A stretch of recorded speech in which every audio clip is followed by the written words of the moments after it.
बातमी नाशिकमधून आहे। नाशिक जिल्ह्यात काल रात्रभर झालेल्या मुसळधार पावसामुळे गोदावरी नदीच्या पाणी पातळीत वाढ झाली आहे। सध्या पावसाने थोडी विश्रांती घेतली असली तरी ढगाळ हवामान आहे आणि गोदावरीमध्ये पूरसदृश परिस्थिती सध्या पाहायला मिळते।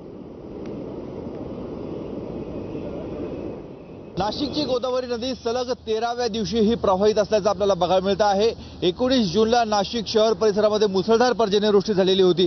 त्र्यंबकेश्वर तालुक्यामध्ये देखील तशीच परिस्थिती होती। त्यामुळे गोदावरी नदीमधनं पाण्याचा विसर्ग हा वाढवण्यात आला होता। जून महिन्याच्या अखेरच्या टप्प्यामध्ये गोदावरी नदीला पूरसदृश परिस्थिती निर्माण झाली होती। विसर्गही वाढवण्यात आलेला होता। मात्र टप्प्याटप्प्याने विसर्ग कमी केला तरी देखील आज पहाटेपासून नाशिक शहर आणि त्र्यंबकेश्वर परिसरामध्ये पुन्हा एकदा मुसळधार पर्जन्यवृष्टी झालेली आहे। त्यामुळे गोदावरी नदीच्या पाणी पातळीमध्ये वाढ होण्याची शक्यता ही व्यक्त केली जाते।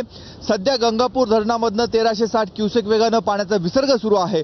मात्र धरणाच्या पाणलोट क्षेत्रामध्ये होणाऱ्या सातत्याच्या पावसामुळे धरणामधला विसर्ग हा वाढला जाऊ शकतो। आता सध्या परिस्थितीमध्ये आजूबाजूचे रस्ते आणि छोटे पूल यांना पाणी लागलेलं आहे। परंतु पाण्याचा विसर्ग जर वाढला तर हे सर्व पूल आणि आजूबाजूचे मंदिरं ही पाण्याखाली जाण्याची शक्यता आहे। दुतोंड्या मारुती त्याच्या आता चरणाला पाण्याने स्पर्श केलेला आहे। परंतु जर गोदावरीच्या पाण्याची पातळी वाढली तर दुतोंड्या मारुतीच्या गुडघ्यापर्यंत पाणी जाण्याचा देखील शक्यता व्यक्त केली जाते। त्यामुळे नागरिकांना सतर्क राहण्याच्या सूचना नाशिक महानगरपालिका त्याचबरोबर जिल्हा आपत्ती व्यवस्थापन विभागाच्या माध्यमातून देण्यात आलेल्या आहेत।